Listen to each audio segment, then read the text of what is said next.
attack me with a small excerpt. Let me tell you something, Lucy. I'm sure you're a very nice person. I'm sure you're a fantastic person, but if I were to take everything you've ever said online and just take small excerpts out of context, I could make you look like a misogynist. I guarantee it. In fact, I might actually do that. And then you're going to sit here and say, oh shit, I'm a misogynist because my clips have been taken out of context. If you refuse to watch anything at length and understand it, then that's what's going to happen. The National Police Chiefs League for Violence Against Women, the NSPCC, Rape Crisis, Safer Schools, they are all naming you as being behind an epidemic of misogyny, even amongst primary school children. The idea that I made primary school children misogynistic because I own a nice car. Is that your argument? It's the misogyny that comes along with it. Oh, owning a nice car is misogynist. No, it's the misogyny that comes along with it. How does misogyny come along with owning a nice car? Because you have an image of financial I'm glad you're answering my questions now. We finally got the dynamic. You have an image of financial success. Answer my questions, as you should. Excuse me.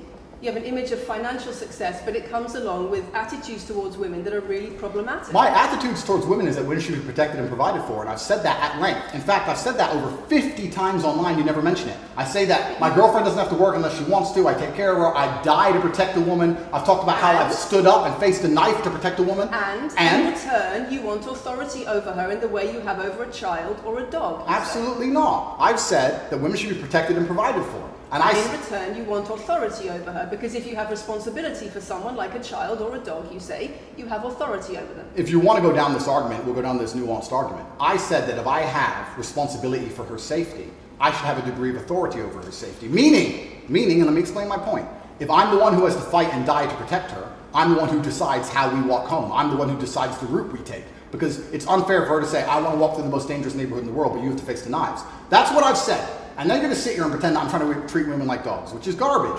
Every single man in the world who loves this woman understands that he has to protect her. And every single woman in the world likes the idea of a man who would protect her. If you were to say to most women home right now, do you want your husband to protect you in a violent attack? They'd say, yeah, of course. Nothing I've said is misogynistic. If you said to most women, would you want to lose authority in the relationship, to not be treated as a free and legal equal to your husband? I didn't say that. I said I need to have authority over the route we walk home. When you compare women and the authority over women that you believe you should have to having authority over a child or a dog, it's not the same, because a woman is a free, legal adult. Correct. You're equal. Free, legal adult, my equal. But if I had a girlfriend and we were walking home late at night and I said, let's not walk down that area, it's a bad area, I have to protect you if anything happens, I want to take the long way. And she said, no, I have to walk this way, even though it's the most dangerous route, I must. Then what? Then I would say, you're welcome to, you could do it, you're a free and legal equal, but I'm not going to walk with you and protect you. I think that I should be able to decide the route, because I have an obligation.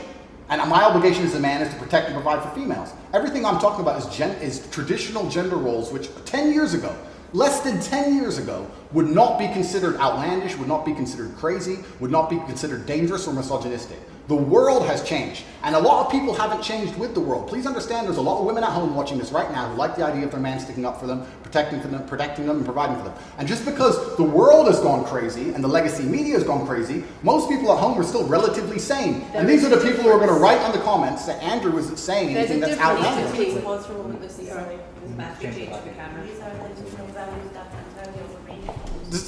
the whole world believes these things. I don't know why you're doing this. I don't know why you're doing this. I told you. Say this twice. I told you. They come in, they smile, they shake your hands, and then they read one coffee line excerpts from Black Girl. It's fine. It's fine. It goes like that. Yeah, that's fine. I'm having a nice conversation with you, so I'm enjoying it. So it's no problem. It's been fun so far. These people are on camera all this time. People are on the social today. It's fine.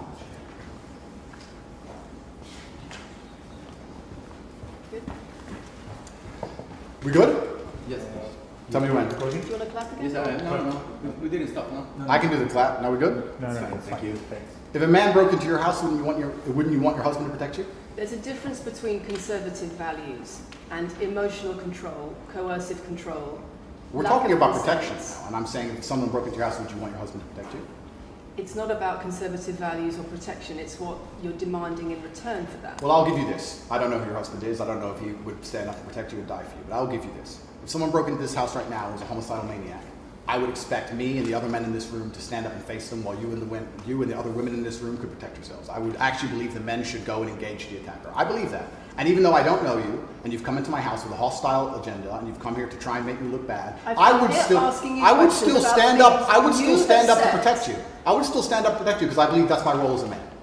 I am asking you about things that you have said that have caused major national organisations, including the police, to worry about you by name.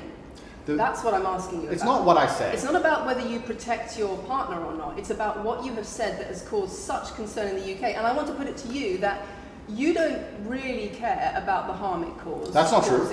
Because that's not true. Making controversial statements like this online has made you a lot of money. Okay, so first thing, I genuinely am a force for good in the world. You may not understand that yet, but you will eventually. And I genuinely believe I'm acting under the instruction of God to do good things, and I want to make the world a better place. I genuinely believe my legacy is a good legacy, and I believe that eventually when the legacy media catches up, they're going to understand I'm a good positive influence. I'm not interested in damaging the world for money, because if I was interested in damaging the world for money, I could have sold drugs, or I could make rap music and encourage everyone to stab each other like all the drill artists do. Or you could make controversial statements online that attract a lot of followers who you then direct to your website where they pay I could make to learn how to be sure, like you. I mean, I could make jokes online. Who doesn't? I mean, I could make a joke online. Are you saying that all the controversial things you've said are jokes? No, I'm saying that these organizations and the BBC who are going to sit here and pretend that I am the face of damaging the youth is absolutely garbage. It's completely disingenuous. I'm sorry, we have agreed to do an interview where you are going to ask questions that are going to give us the opportunity to clarify some things. These are very loaded questions. sorry, and so far, I'm sorry, I have arranged this and I'm talking right now. So, these are very loaded questions, and this is not what we discussed, and this is not the conversation that we agreed to. We were very clear that the questions You're sitting there and just accusing, we're not here to face new allegations, this has all been discussed, answers have been provided, so if we could please move on from this side of the interview, I would appreciate it. I would like to hear what Andrew has got to say about the fact that when you make controversial statements, it attracts people to follow you, and then you direct them to your website where they pay you a monthly fee to learn how to be like you. And so the more controversial statements you make, the more money you get. The fact that that's the path you've outlined to one, my online university, and two, my presence on the internet, the fact that you believe that's the path just shows you've done absolutely zero research. Genuinely zero research. Okay, so how many of the people who sign up for Hustlers University come to you through your social media? Genuinely zero research. How many of the people who sign up for Hustlers University come to you through your social media where you direct them to the website? And Lucy, I encourage you to go out there, do some genuine research, watch my Could you videos, answer my of question? course, watch my videos at length, and truly understand what I'm doing.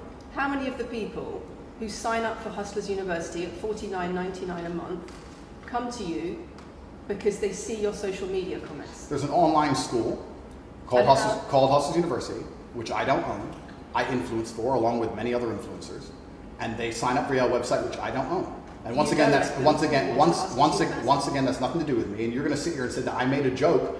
I made a joke online 4 years ago because a woman said that she owned her man's car, and you made a joke, and that means that you, because you have a Bugatti, are the most misogynistic, dangerous man in the world.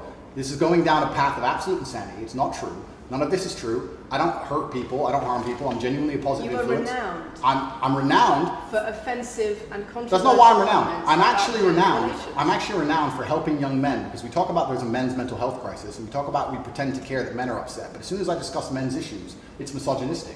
It doesn't have to be gender. Just because I believe men have a point of view and men have rights and men are allowed to think and believe and act a certain way that helps them internally, that doesn't mean it's anti-female. In fact, I believe it's actually pro-female. I think when a man is true to his influence and true to his essence, and he's good within himself, he's a positive influence in the world, and he's positive for the women around him. So just because I discuss men's issues, people say, oh, you're anti-woman. I'm not anti-woman, I love women. Why are so many women saying that when their boyfriends start following you, they're not. They experience more control. So many. They experience How many? More abuse. How many? Enough. Well, it's the first time I've heard of it. So, in fact... One is too many. Oh, of course, yeah. So, in fact, I've seen thousands and thousands of comments and have endless emails from women praising the fact that their sons are listening to me, praising the fact that their husbands. The things I'm saying, does it not worry you? It would worry. It would worry. You're not concerned about it. It would worry me if I was genuinely damaging the world. But for you to sit here and say, Andrew, you've become the most Googled man in the world. You have billions of views, and one woman, is now saying that her husband is not the same man she wants him to be, when thousands and thousands of people are saying the opposite. Well, then I would say I that's. presented you with case after case after case with quotes.